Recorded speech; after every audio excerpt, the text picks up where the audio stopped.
Hey guys, and welcome on into the next NHL season preview show. And today we're going to be talking about the Calgary Flames. We are on to the final division, the Pacific Division, and we're going to start off with the Flames here, save Anaheim for a bit later, see if any news develops with the Ducks. But looking at the Flames, definitely not the best season last year from what they've had in previous seasons. And we're going to jump right into it here, taking a look at additions and subtractions. So the Flames missing the playoffs last year. And what did they do this offseason to try to improve? And well, as you can see, they didn't really do too much when it comes to additions. Losing to Foley hurts. Nick Ritchie is gone as well. Milan Lucic, he was a good character in the dressing room, but I think that it was time for him to move on. Matthew Phillips, a Calgary boy, went to, I believe, Washington, but he still has some potential. So we'll see what happens with him. And then the other guys are kind of depth guys. Losing Trevor Lewis, I think, hurts a bit as well. They got Sharon Govich back in the Toffoli trade, and I do like Sharon Govich. I really did like him with New Jersey, and I think he's going to have a bit more of an opportunity here in Calgary than what he was going to get in New Jersey. So it's a big chance for him, a big opportunity for him here in Calgary. And we will get to it here with some young players Calgary has coming up. You can consider those additions if you'd like. But Calgary has some prospects that should be making the team this year. That will also be kind of like additions. But when you just look at the additions and subtractions, I don't think it was the best off season for a team that missed the playoffs and is looking to get back into the playoffs. Um, but we'll get to the other players joining the roster later on. Ian, what do you think here? Additions and subtractions for the Flames. Yeah, biggest change, I guess, is Tyler Toffoli in the trade. Obviously, jettisoned out New Jersey. It's a great get for them. And obviously, when you look at it, it leaves a little leadership void as well for a Calgary team that I wouldn't say their leadership quotient was off the charts last year. When you flame out, no pun intended, and you crash and burn, again, no pun intended, like they did last season, you got some issues there that you're going to have to iron out. As far as what they brought in, you're looking at the Jordan Osterley, Dryden Hunt, and Brady Lyle. They're just going to be guys that, they'll be in training camp. I know Hunt's on a PTO. Let's see how it goes with him. Sharon Govich, look, I think a chance for a greater opportunity for him here in Calgary than with New Jersey. And look, Calgary's crying out for some skill and some better overall offensive talent on this hockey team, I think. And there's some potential there with some of these players. And we'll get into more of the roster moving forward. But you look at what Jacob Pelletier might be able to deliver for this team and showed glimpses of it last year. Matt Coronado, who they're very high on, is ripping it up here early in preseason. Had a hat trick the other night in that thumping they gave Vancouver. So they like what they see from him. And Sharon Govich is another one of those guys that could really step up and help out, support the top six forwards from an offensive standpoint. So, kind of a tread water off season for Calgary, but they will miss Toffoli. Yeah, for sure. I totally agree. We'll go on to the next segment here, which is upcoming free agents. And as you can see, it's a pretty big list overall. And some guys that have been here for a while. Mikhail Backlund, Elias Lindholm. There's been talk that pretty much that Backlund is probably gone. Most likely he is gone. He's moving on to a different team. Elias Lindholm, they've been talks that he might return, he might not return. So I have his picture there as the most important player to resign, and because he's not a player that you want to lose in free agency when you've already lost other guys in free agency the last few years. Um, Either you trade Lindholm at the deadline if he's not going to resign with you and you get something back, or you resign him to a deal. Of course, Jacob Pelletier and Dylan Dubé are important as well, but they're RFAs, so the Flames should be able to get something done there. They should have a little bit more cap space with the cap going up, and obviously a lot of these contracts coming off the books. When you look at the defensemen, pretty much all their defensemen, except for I think a one or two, are free agents. So the Flames can completely redo their defense. I think you get Noah Hannafin re-signed. I was his picture there. That's the number one guy I would resign for the defenseman. And then Dustin Wolf, he's an RFA in the minors, but he's the future for the Flames in goal. So I'd resign him. Oscar Dance also in the AHL, and he had his cup of coffee in the NHL with Vegas, and he looked pretty good, but he's never really got the opportunity. He won't in the Flames, not with Dustin Wolf, who is above him, but maybe they resign him as AHL depth. But Wolf, Hannafin, and Elias Lindholm are the three players that I think the Flames should focus most on re-signing this offseason. Ian, big list here. The Flames could definitely redo the organization if they wanted to.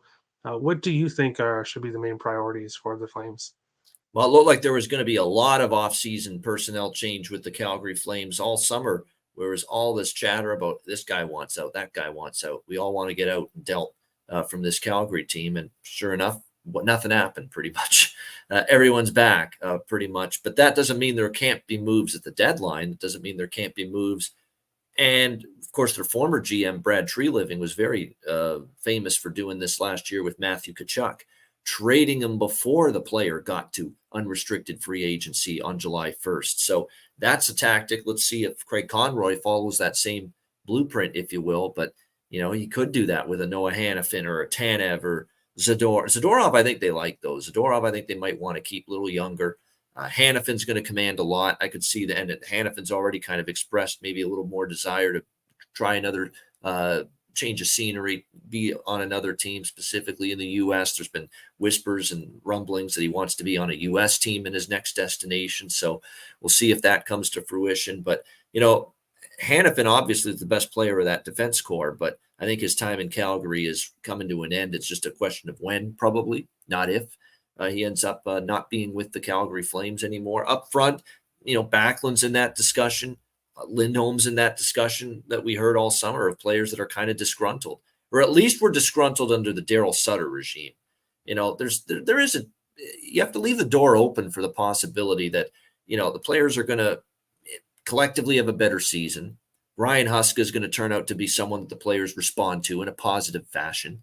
And all of a sudden, all this ill will and this, discontent that so many of these Flames players have right now in the organization, maybe it dissipates as this season goes on because maybe they play better. Maybe the season goes better than some people think. Maybe the coaching of Huska is just a huge difference in how he relates to them compared to Daryl Sutter, which wouldn't shock me in the least.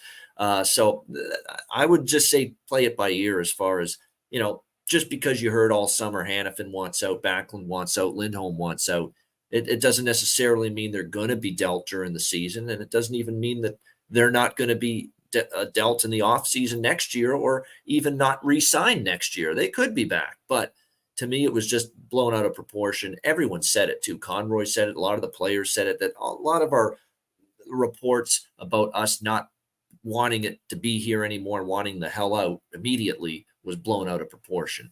Or else they wouldn't be starting training camp right now with the Calgary Flames. So it is a fascinating offseason, a lot of business to be conducted. And don't sleep on the RFAs, especially up front with Dylan Dubé, who they're hoping to have a big impact offensively. Had a down season last year. 2 years ago was really good.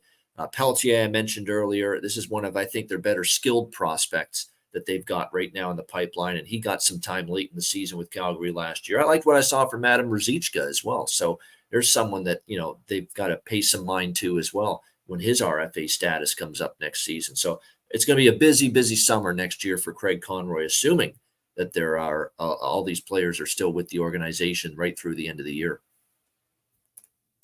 Yeah, so he'll have a busy year and off season as well. Yep. And like you said, the coaching change is something that we didn't bring up or that I didn't bring up, but it's definitely something to really keep in mind because we don't really know how Huska will do.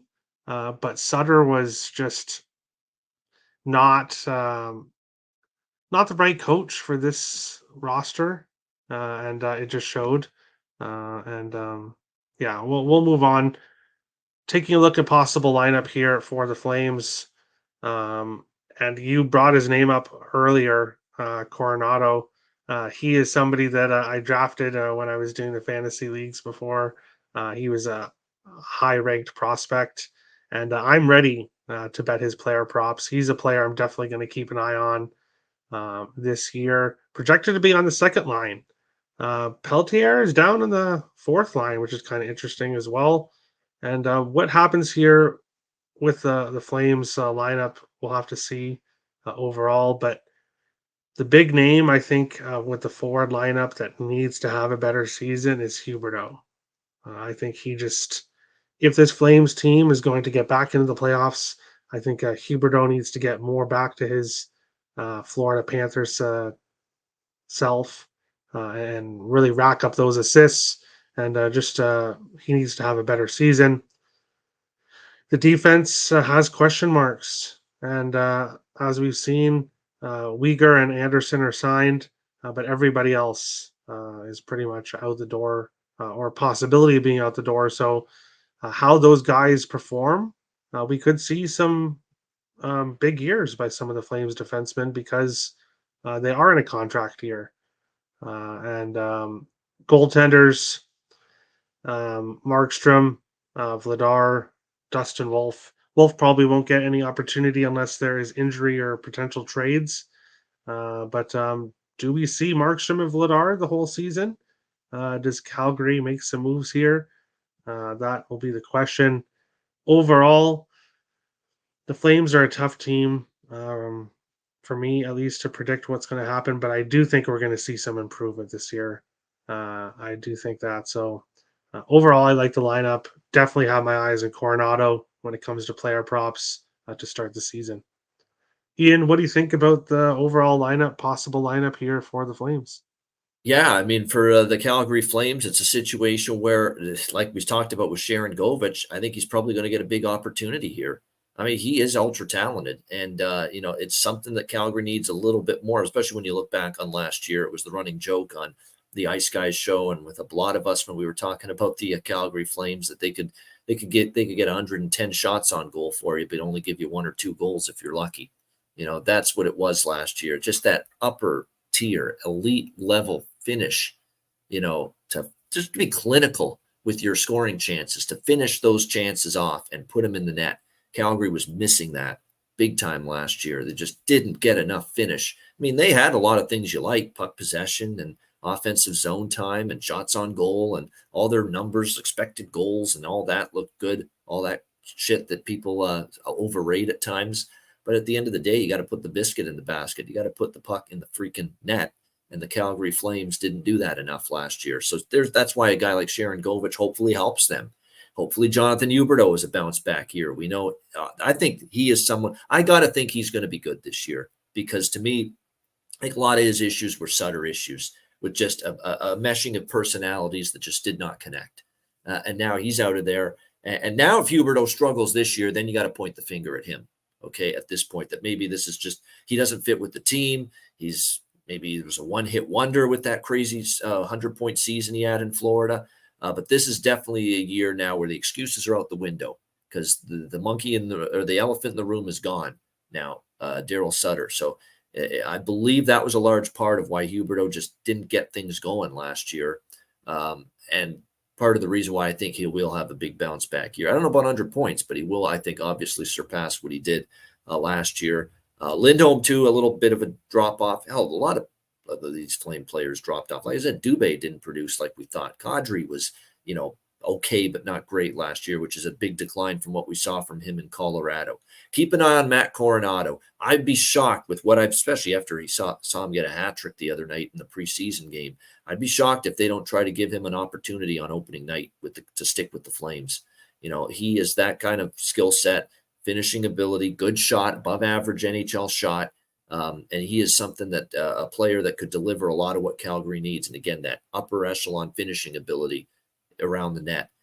So Coronado, keep an eye on him. Mangiapane, another player that took a step back last year. Can he regain it? Backlund, Coleman, they're going to be good two-way players. I like them. Peltier, he did get hurt in that preseason game the other night, so we'll see what his status is moving forward. But he's definitely someone that can give some offensive punch. And I like Ruzicka, and I like Walker Duehr. I really do. I thought that guy's a really hard-working player. He gets in on the forecheck, has a physical component to him, little underrated offensively as well. I like that in a fourth line role for Calgary. On the blue line, look, they've all got to be collectively better.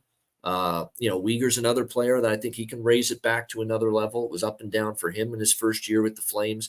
Hanifin, I thought was solid, but again, we're talking about now contract season. Can he elevate it even more? Anderson, I think is a guy that's been really, really good here. I think you can make case he was at most of last year, maybe Calgary's best defenseman overall, both ends of the ice. Rasmus Anderson, no question. Tanev, it's just probably a matter of time when he gets ultimately injured again, because he just plays such a rugged physical game, blocks a shit ton of shots. He just leaves himself as easy prey to get hurt again, and it wouldn't surprise me to see if that happens again. But you do have some depth. Dennis Gilbert's come in the lineup, and he's played some games for the Flames as well, gotten some key minutes. Oliver Shillington's a guy that had basically a season just destroyed by injuries last year. Let's see if he can rebound, because I thought he showed you some glimpses. So it's not all bad for this Calgary team. And you know what? Initially, I thought coming into this year, Calgary, a team that just brutal last year, not really buying them turning it around. But I think there are some pointers to think that they could be better than people think the more I look into it with some of the additions. I think a little more of an offensive component, with obviously the simmering down of all these rumblings that everybody's unhappy and wants to get out of town. Jacob Markstrom, actually, last year, we know he had some issues, but I think he's also got that chip on his shoulder that I got to be more consistent in between the pipes, because the goaltending let Calgary down. How many games did we see with Calgary last year? They're out shooting the opposition 45-20, something like that, and they're losing 3-1. It's not right. You shouldn't be losing. And they lost so many games like that last year.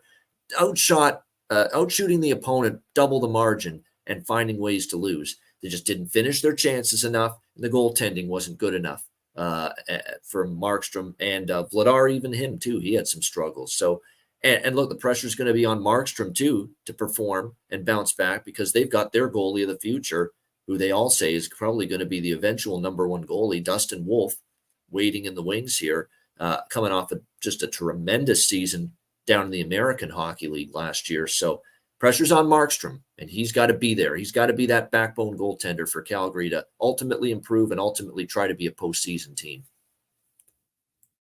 Yeah, for sure. And I'll be keeping my eye on Wolf because, as I've said on previous shows, I will be covering the AHL this season and having an AHL hockey show. So make sure to tune into that.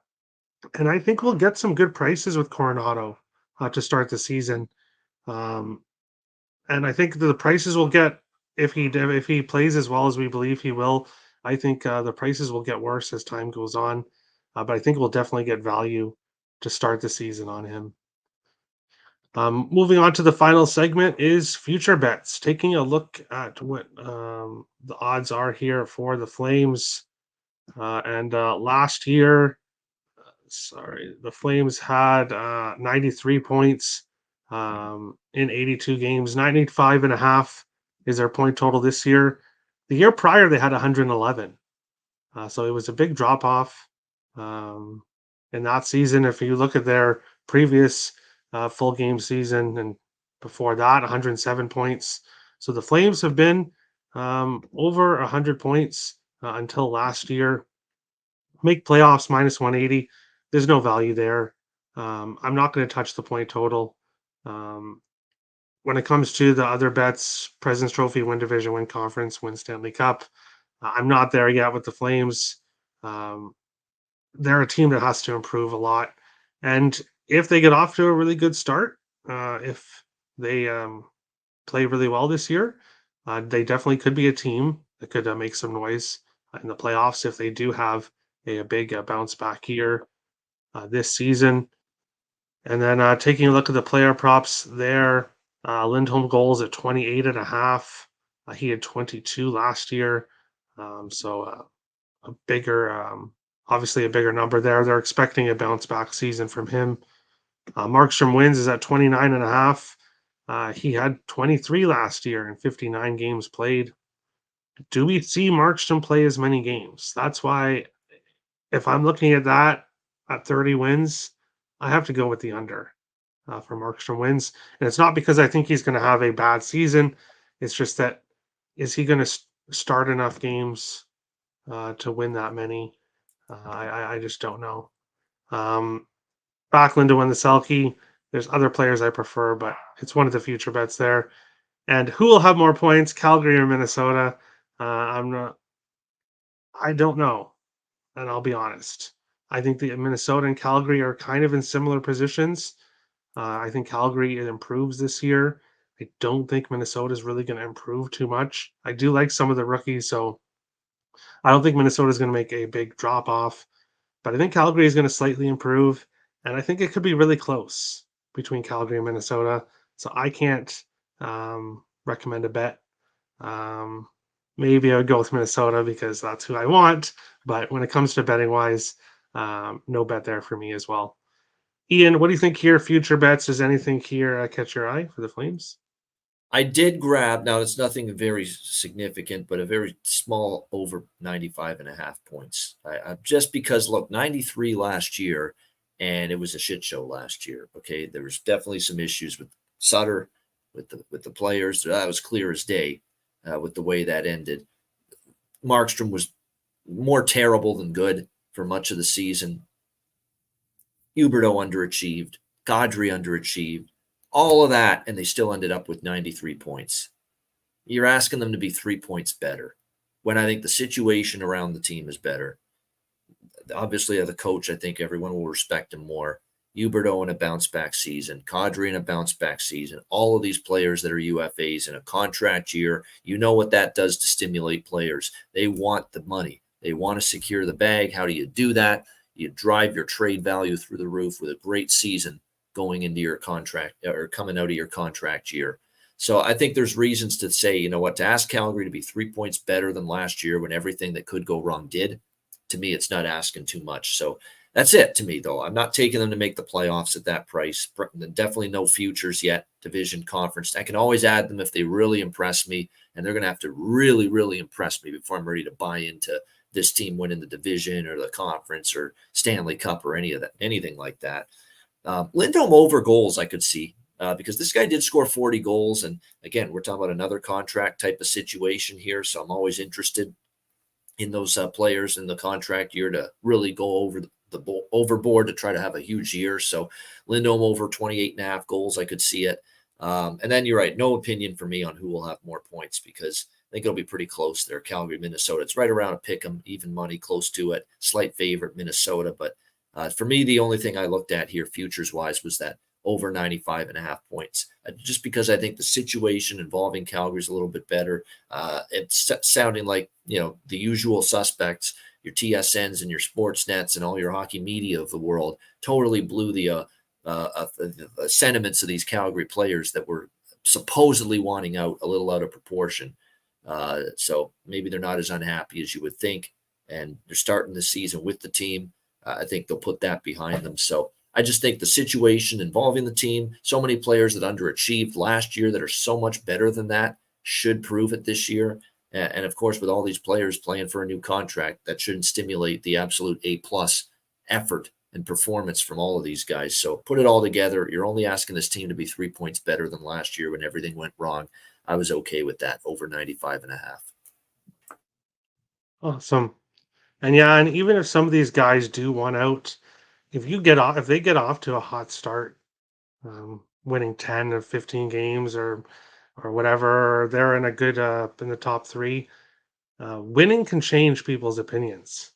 Winning games can totally change people's opinions. So we'll see what happens with the Flames. They should be improved this year, especially with the young talent they have. So definitely we'll be keeping our eyes on those guys. Make sure to give Ian a follow, Applebano. His Twitter link is in the description below. Thank you everyone for watching the Calgary Flames season preview show, and we will see you on the next show. Thanks for watching. Thank you everyone so much for watching this NHL season preview show. Make sure to hit the like and subscribe buttons as we continue on breaking down all 32 NHL teams, which will lead to the regular season when the Getting Wild with Terry and Friends NHL betting show will return. Thank you, everyone, for watching. Of course, make sure to follow everyone in the description below that was on today's show to show them some support. Thank you, everybody, for watching, and we'll see you on the next show.